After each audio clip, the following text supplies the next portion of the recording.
ठीक है। So hello everyone, I hope आप लोग अच्छे होंगे।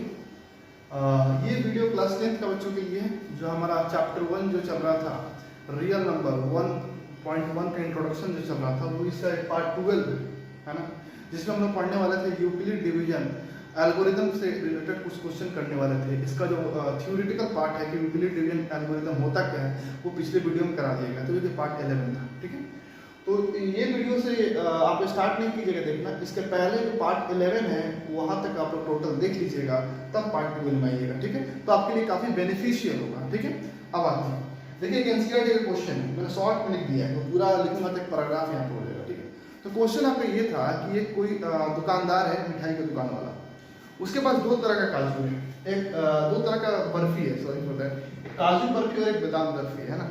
तो आप देखो मिठाई की दुकान में जाते हैं क्या देखते हैं, बर्फी लगा हुआ है, मिठाई लगा हुआ है, स्टेक जो बना हुआ रहता है स्टेनलेस स्टील टाइप का होता है, उसके अंदर रखा हुआ रहता है और सजा कर रखा हुआ रहता है ऐसे लाइन लाइन से, है ना। तो क्या देखते हैं कि उसमें क्या होता है, फिक्स पैटर्न में होता है, मतलब जो एक पैटर्न में जितना संख्या होगा उतना ही हर पैटर्न में संख्या होगा, है कि नहीं। आप देखेंगे मिठाई की दुकान में जाइएगा तो देखिएगा कि पेड़ा सजा हुआ रहता है, तो क्या होता है जो पतला सा प्लेट होता है उसमें रखा हुआ रहता है और लगातार एक दूसरे पे लेटा हुआ रहता है सबका सब, और जितना एक लाइन में हो उतना ही हर लाइन में होता है ना। तो चलिए, तो क्वेश्चन ये कर रहा है कि दुकानदार इसके पास काजू बर्फी है 420 संख्या है काजू बर्फी का, और बादाम बर्फी का 130 संख्या है। ठीक है, तो क्वेश्चन आपसे ये कह रहा है कि कैसे वो सजाए, है ना, एक लाइन में वो कितना रख सकता है अधिकतर, मैक्सिमम तो ज्यादा से ज्यादा, है ना, मैक्सिमम नंबर ऑफ बर्फीज, मतलब ज्यादा से ज्यादा एक लाइन में एक जो स्टेक उसको कहा जाता है, इंग्लिश में स्टेक कहा जाता है, ठीक है, जो लाइन होता है, ठीक है ना, उस एक लाइन में ज्यादा से ज्यादा कितना संख्या वो रख सकता है, दोनों का, काजू का और बादाम बर्फी का, दोनों बराबर होना चाहिए। ठीक है, दोनों बराबर होना चाहिए, और कितना वो रख सकता है, कितना वो रख सकता है ये बताइए। लेकिन उसमें एक इंपॉर्टेंट यूज किया गया word, that is list area. ऐसा करना, देखो अगर मुझे एरिया को कम ऑक्युपाई करना है तभी तो एक जो लाइन होगा उसमें ज्यादा संख्या रखेंगे, है ना। अगर एक लाइन में ज्यादा संख्या रखेंगे तो कम एरिया में सब आ जाएगा। ध्यान से देखिएगा, मान के चलिए आपका प्लेट है,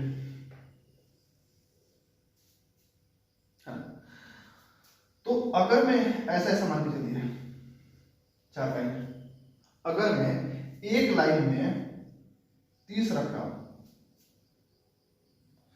और टोटल जैसे 4 लाइन है तो मैं 120 रख सकता हूं। अगर मैं एक लाइन में 20 रखूंगा तो 4 लाइन में मैं 80 रख पाऊंगा, तो फिर तो 40 बच गया ना एक्स्ट्रा, तो उसको रखने के लिए अलग और एरिया चाहिए कि नहीं चाहिए। तो क्वेश्चन यही कह रहा है कि कम से कम एरिया, मतलब आपको मान के चलिए एग्जांपल के तौर पर आपको इतना ही एरिया में यूज करना है और टोटल सजाना 120 है, तो उसके लिए मान के चलिए 30, एक लाइन में 30 रखना पड़ेगा, है कि नहीं। तो क्वेश्चन समझने की कोशिश कीजिए, ये जो वर्ड है लिस्ट एरिया, इसका क्या मीनिंग है, लिस्ट एरिया का क्या मीनिंग है। लिस्ट एरिया का मतलब है कि कोशिश करना है कितने कम जगह में उसको एडजस्ट कर पाए। तो अगर कम जगह लेना है तो संख्या को ज्यादा रखना पड़ेगा। ध्यान सुनिएगा, अगर जगह कम लेना है तो संख्या को ज्यादा रखना पड़ेगा, है ना। अगर मान के आप संख्या को कम कीजिएगा तो ज्यादा दूर तक फैलेगा, बिल्कुल सही बात है। अगर मान के चलिए एक लाइन में आप कम रखिएगा, जैसे 20 एक और रो आता, फिर उसके बगल में एक और रो आता, तब तो जाके होता, तब तो 120 होता ना। अगर मान के चलिए 20 × 6 होता तभी तो 120 होता, है ना। तो जगह बढ़ गया कि नहीं बढ़ गया। तो अगर जगह को कम रखना है, जगह को कम रखना है तो संख्या को ज्यादा रखना पड़ेगा, मतलब जहां 20 रखे थे वहां पे 30 रखना पड़ेगा, है ना, तभी तो जाके वो 120 एडजस्ट हो पाएगा। तो मतलब क्या था इस लाइन का, इस वर्ड का क्या मीनिंग था, लिस्ट एरिया। लिस्ट एरिया फिर मिनिमम एरिया, दो वर्ड यूज करेगा आपने, तो लिस्ट कहो या मिनिमम कहो, दोनों का मतलब ये हुआ कि अगर एरिया को कम रखना है, एरिया को कम रखना है तो संख्या को ज्यादा रखना पड़ेगा, है ना। मतलब एरिया अगर कम चाहिए तो संख्या को बढ़ाना पड़ेगा, बस समझ में आ रहा है। तो व्हाट इज द मैक्सिमम, संख्या बढ़ेगा तो क्या होगा, मैक्सिमम संख्या होगा, that the word is maximum. तो आपसे पूछ रहा कि मैक्सिमम नंबर ऑफ बर्फीज क्या होगा। चलिए क्वेश्चन समझ में आ गया, अब चीजों को समझते हैं थोड़ा सा। देखो मुझे पता है कि क्लास 10 का कोई बच्चा इस क्वेश्चन को उठाएगा और 2 से 3 मिनट में इसको सॉल्व करके दे देगा, ठीक है। हाँ सर इसका एचसीएफ निकालना है, सॉल्व कर दें, हाँ पता है एचसीएफ चैप्टर चल रहा है तो एचसीएफ भी निकालने को देगा, है ना। लेकिन क्यों एचसीएफ ही निकालेंगे, क्यों एचसीएफ ही निकालेंगे, ये बात जाने दो। मैं सॉल्यूशन आपको नहीं बता सकता, सोल्यूशन पे, उससे क्या फायदा होगा? आपका डेवलपमेंट थोड़ी होगा सोल्यूशन से, नहीं होगा। मुझे ये बात जानना चाहिए कि क्वेश्चन कह क्या रहा है ना, और करना क्यों है HCF इसमें, ये बात जाननी जरूरी है। तो पहला इंपॉर्टेंट क्या है कि लिस्ट एरिया का बात कर रहा है, तो अगर कम एरिया चाहिए तो ज्यादा संख्या चाहिए होगा। ज्यादा मतलब क्या? मैक्सिमम। और HCF का फुल फॉर्म क्या होता है? हाईएस्ट। हाईएस्ट का मतलब क्या? मैक्सिमम। बस समझ आ रहा है मतलब क्या है? पहला तो रिलेशन यही से पता चल रहा है कि HCF निकालना है, क्योंकि एक और कम एरिया यूज करना है। अगर कम एरिया यूज करना है तो ज्यादा संख्या यूज करना पड़ेगा, दैट इज हाईएस्ट, है ना। हाईएस्ट बर्फी का संख्या यूज करना पड़ेगा। अगर हाईएस्ट यूज करना पड़ेगा तो वर्ड जो आता है आपका हाईएस्ट कहाँ आता है? HCF में आता है, इसलिए HCF निकालेंगे। ठीक, और भी रीजन इसका, और क्या क्या रीजन कह रहा है कि दोनों का जो लाइन होगा, दोनों का जो स्टेक होगा, जो संख्या एडजस्ट करेंगे वो दोनों का बराबर होना चाहिए। मतलब जितने आप काजू के लोगे उतना ही बादाम का भी लेना पड़ेगा, है ना। तो चीजों को समझते हैं। अगर मान लीजिए मैं इसको 42 × 10 लिख दूं, 420 को, और 130 को 13 × 10 लिख दूं, बिल्कुल लिख सकते हैं। ठीक, तो ये कह रहा है कि जो काजू वाला है ना, उसको x और y दो ऐसे फैक्टर तोड़ो, और जो बादाम वाला है उसको भी दो ऐसे डिफरेंट फैक्टर तोड़ो, लेट्स से z इनटू, और एक कॉमन होना चाहिए दोनों में। मतलब क्या है? वो ये कहना चाहता है कि काजू वाला उसको भी दो फैक्टर में तोड़ो, जो बादाम वाला उसको भी दो फैक्टर में तोड़ो, लेकिन दोनों में एक ऐसा नंबर होना चाहिए जो कॉमन होना चाहिए, और दोनों का मैक्सिमम नंबर में तोड़ना, मैक्सिमम कॉमन फैक्टर में, जो सबसे बड़ा जो हो उसमें तोड़ना है। तो देखिए, क्या मैं 420 को 42 × 10 ले सकता हूँ? बिल्कुल ले सकता हूँ। और 13 × 10 ले सकता हूँ। क्या ये दोनों में 10 कॉमन है? बिल्कुल समझ पा रहे हैं। देखिए, मैं आपको अभी ये चीज नहीं सिखा रहा हूँ कि HCF कैसे निकालना है, मैं आपको सिखा रहा हूँ कि HCF निकालना ही क्यों है। क्वेश्चन क्या कह रहा है? क्वेश्चन ये कह रहा है कि दोनों का संख्या बराबर होना चाहिए। एक जो लाइन होगा उसमें संख्या बराबर होना चाहिए। तो हम मान लेते हैं कि एक लाइन में हम 10 को सरिया रहे हैं, 10 को बर्फी रख रहे हैं, है ना। एक जो लाइन होगा उसमें 10 बर्फी रख रहे हैं, तो ये 10 आपका काजू का भी होगा, 10 आपका बादाम वाला भी होगा। दिखाई दे रहा है?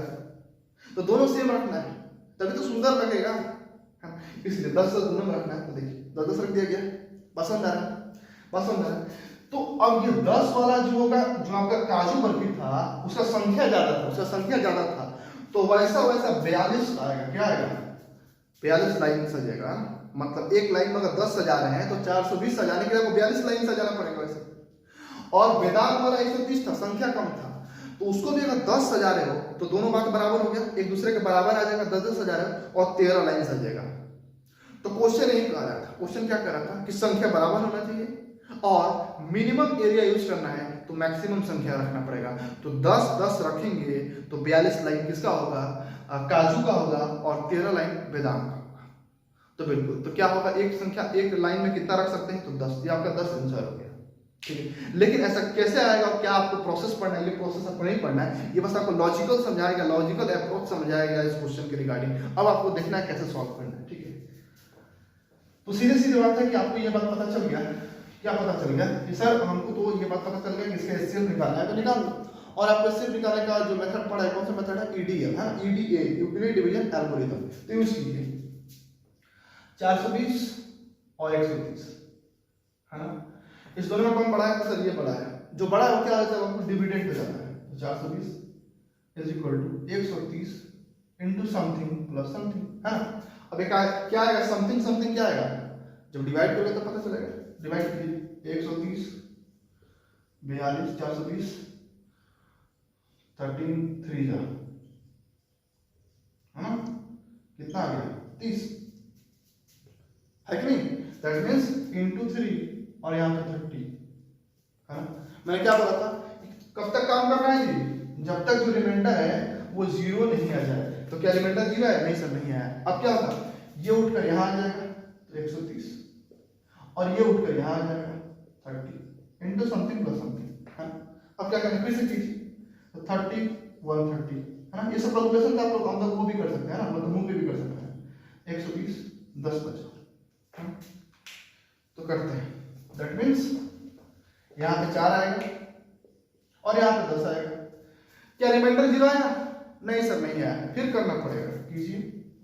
ये 30 यहाँ आएगा, ये 10 यहाँ आएगा, अब 10 और 30 है तो सिंपल बात है, 10 0 या 30, रिमाइंडर आ गया 0।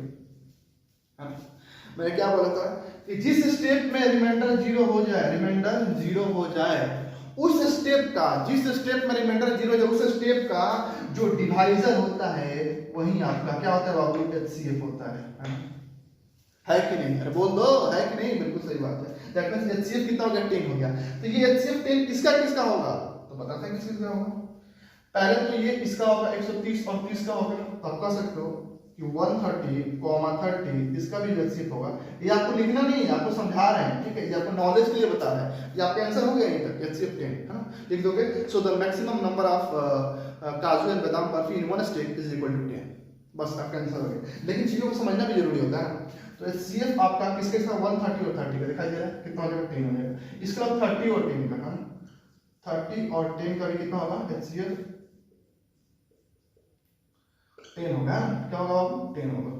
उसके अलावा किसका होगा, जो क्वेश्चन था हम लोग का 420 और 130, इसका भी HCF कितना होगा, 10 होगा, है ना। आई होप आप लोग को समझ में आ गया होगा, ठीक है। अब इससे रिलेटेड आपको एक्सरसाइज में जो क्वेश्चन है वो हम सॉल्व करेंगे। आपका जो यूक्लिड डिवीजन एल्गोरिथम से जो क्वेश्चन था आपका सॉल्व हो चुका है। अब इसमें कोई भी क्वेश्चन या कोई भी कॉन्सेप्ट आपका एनसीईआरटी के रिगार्डिंग नहीं है। अब जो भी आपका एक्सरसाइज है जो कि नेक्स्ट वीडियो में कवर करेंगे, ठीक है। इस वीडियो को यहीं तक रहने देते हैं, ठीक है। Thanks for watching this video, like and subscribe the channel, okay, bye bye.